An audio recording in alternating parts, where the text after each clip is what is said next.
A young mother and father charged nearly a year after doctors discovered their baby had nearly 30 broken bones. I have the disturbing allegations out of Georgia and the charges the little girl's parents face. Welcome to Crime Fix. I'm Angenette Levy. I want to warn you, this is a really disturbing case. It involves a little baby. And if you've ever had a baby or even babysat for one, you know how helpless and fragile they are, especially when they're just 4 to 6 weeks old.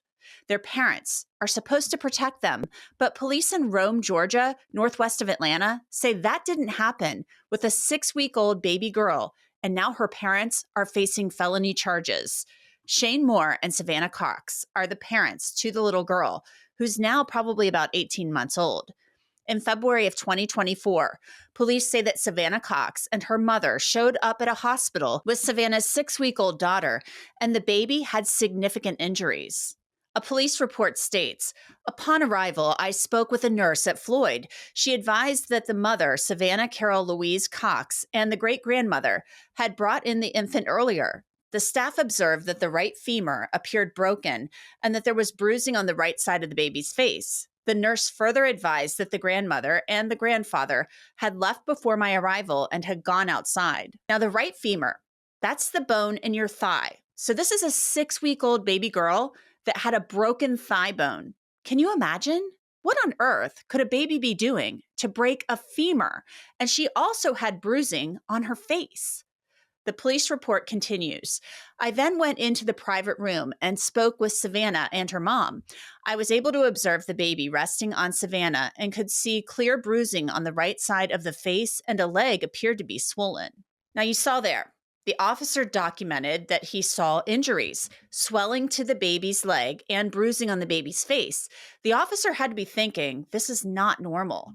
The officer then wrote about a conversation he had with Savannah Cox. Savannah advised that the baby mostly slept for the rest of the day and that at approximately 1800 to 1900 hours, that's between 6 p.m. and 7 p.m., she observed some swelling on the leg. She said that she consulted with other members of the family and it was decided to take the baby to the hospital. Savannah and her mom both advised that they were unsure of how the baby sustained the damage to her leg and her face, advising that nothing had happened today. They did advise that the doctor at Floyd, prior to my arrival, told them that the fracture to the left femur occurred this morning. At one point, they offered that perhaps the damage was done during the pediatric visit. So the Rome police officer wrote that Savannah Cox suggested that her daughter's thigh was broken at the doctor's office, at the pediatrician's office, and that likely raised a huge red flag. Again, this is not the type of injury a 6-week-old typically suffers. The police interviewed Savannah Cox and the baby's father, Shane Moore.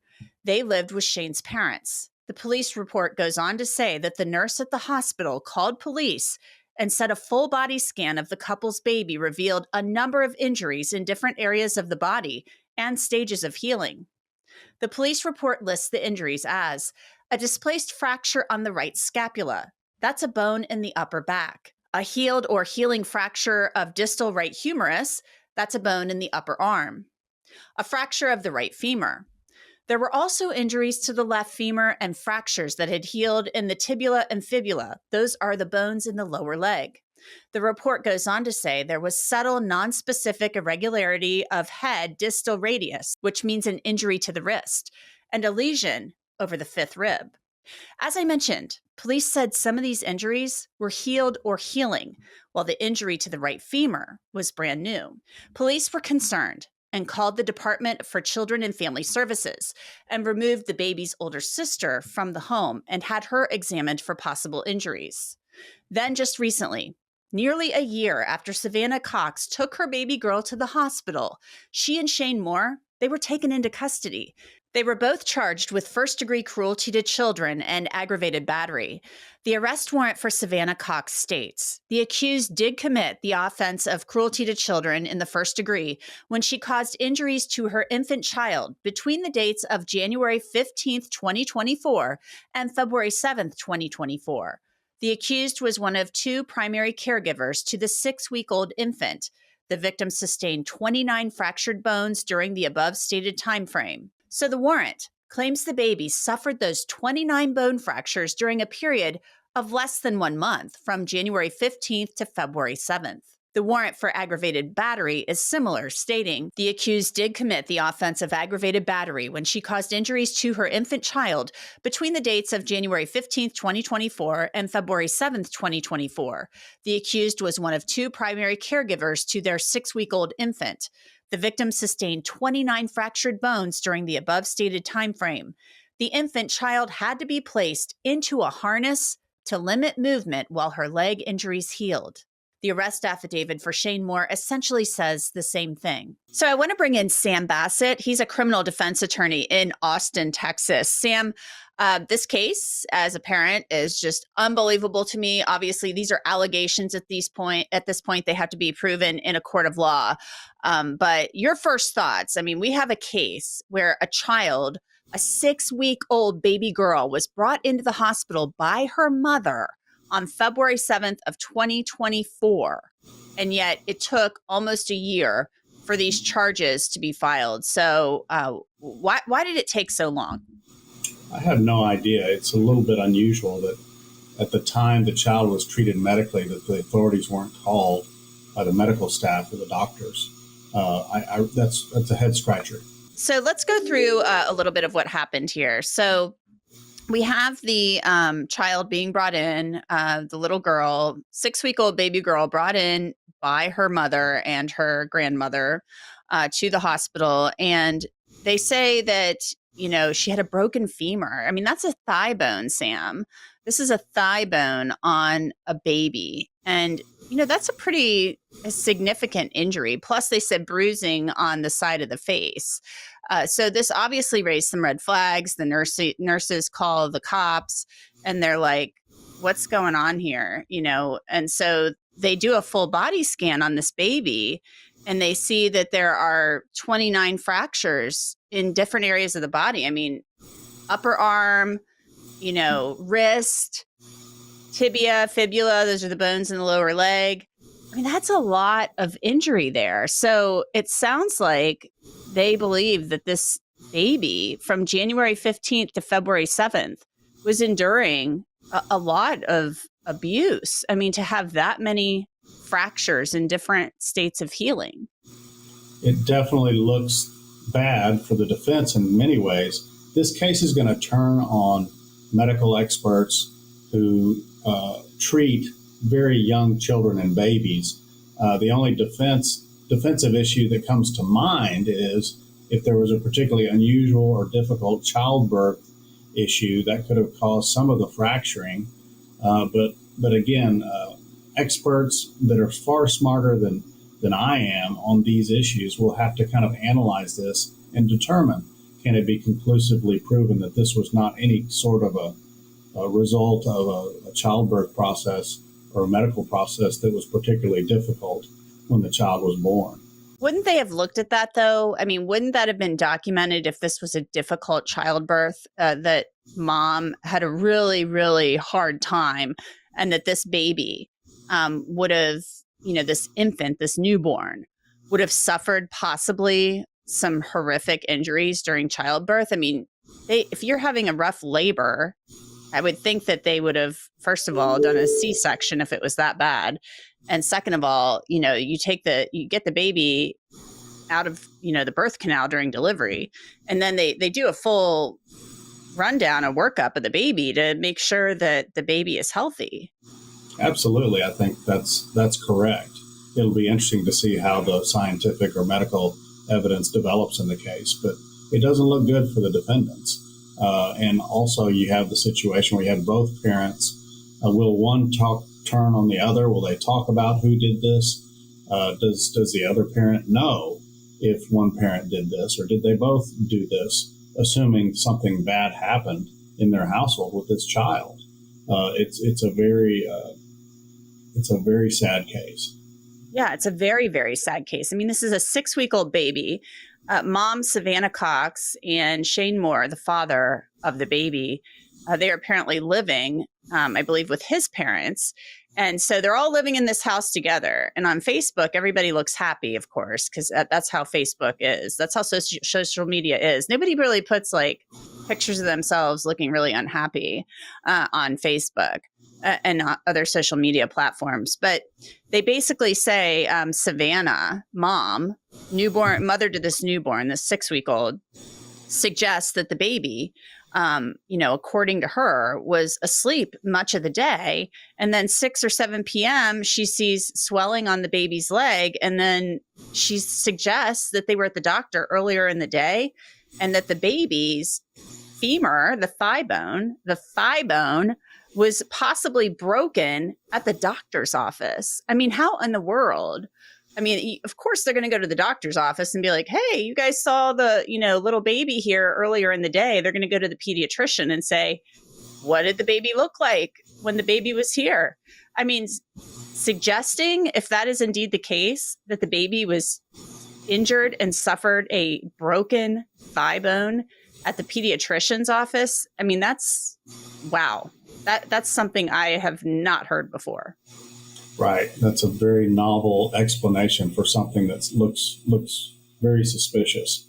And also the fact that there are 4 adults in the home. I hope that all of them are being questioned thoroughly about what they noticed, when did they notice it. Everybody in these situations that's in the household is a suspect until otherwise proven. And they're difficult cases because obviously a young baby can't say what happened. And it's a defenseless little baby. And you just have to look at the issues, the dynamics in the house, who had some sort of problem going on mentally, possibly. What could be the explanation for an outrageous act such as this, assuming somebody in the household committed this crime? Yeah, I'm assuming, this is what I'm taking away from this, looking at this. Since this investigation was underway for nearly a year, since the visit to the hospital was in February of 2024, this is what I'm gathering. I mean, I could be mistaken. The cops aren't going to lay out their investigation for us, although I would love it if they did that. But I'm thinking they had to go back and interview everybody involved. Paternal grandparents, maternal grandparents, since, the grandmother, the mother of Savannah was at the hospital with her, accompanied her. They have to go through and interview everybody. Right. Maybe they get search warrants for everybody's phones to see what's going on. We don't know if there were security cameras in the house. We just don't know whether or not that was the case. And they go through everything. And that takes some time sometimes. But they were somehow able to determine that these injuries started on January 15th, which I find very interesting because if you have a newborn, you have to do what are called well care visits, and you have to take your baby in every week or so, week and a half, 2 weeks, something like that. You have to take the baby in. Now, you might not necessarily notice a broken or a fracture in a bone at that point if you're a pediatrician examining a baby. But this baby should have been going to the doctor pretty frequently in that first 6 weeks of life. So I'm assuming they had to piece together some things pretty meticulously in that time period between January 15th and February 7th. Yes. And the question I have is, did this baby stay in the care of these people for all this time? It's pretty remarkable that there wasn't some sort of court intervention early on when the baby's injuries were first reported. Yeah. I mean, well, on February 7th, Child Services did come in and take custody of the baby and her sister. She has an older sister, and they examined the baby as well. So, Sam, this case lands on your desk. Okay. From the defense attorney perspective, you've got to get the discovery. What do you do with this case? Where do you start? Well, depending on who my client is, I talk to my client about what happened. If they know, are they covering for somebody? Are they covering for somebody else? I also want to hire the best pediatric expert that I can find to look at the medical findings and look at the medical records to determine if there's an explanation for these injuries other than abuse. And, obviously there's been a lot of developments in pediatric expert testimony over the last decade or so regarding issues like shaken baby syndrome and things such as that. So I'm going to try to find the best expert I can find look at these issues to determine if there is a defense, if there's a medical or physiological defense to explain these injuries other than physical brutality. And then finally, I'm going to want to talk to all the people in the household if they'll talk to me about what they know, what they saw. Does anybody have a reason to be acting in such a manner that's in the household? The parents, is one parent protecting the other? Are they both protecting each other? Those are all issues you have to explore as a defense attorney when you get one of these very difficult cases. Both the mom and dad, Savannah Cox and Shane Moore, are facing charges. So maybe the police know that both of them allegedly inflicted these injuries upon the baby, or could they be trying to get one to turn on the other? Well, it's always a dynamic in these cases that the police may suspect one parent is guilty and the other is not. But sometimes that bond between the couple is hard to break through. In some circumstances, they each should have a separate lawyer, frankly, advising them. Particularly the non-offending parent needs to be told, look, this is your baby, this is your life. Why are you protecting the other person if they did something? Is there a postpartum depression issue? You have to look into that. Is there a substance abuse issue? Obviously, you mentioned earlier the technological discovery that you have to explore in the devices. Are there any admissions on social media, on the phones, on text messages, emails, any statements that are consistent with having done something bad to this child? All those things have to be explored as you're trying to sort through a defense in this case. Yeah, most certainly. Well, we will see where the case goes. I'm just glad that the baby is alive and that things didn't end in a more tragic manner. And we will follow the case to see where it goes. Sam Bassett, thank you so much. Thank you. If Savannah Cox and Shane Moore are convicted of that first-degree cruelty to children charge alone, they face anywhere between 5 years and 20 years in prison. And we'll keep an eye on this case and see where it goes. That's it for this episode of Crime Fix. I'm Angenette Levy. Thanks so much for being here. I'll see you back here next time.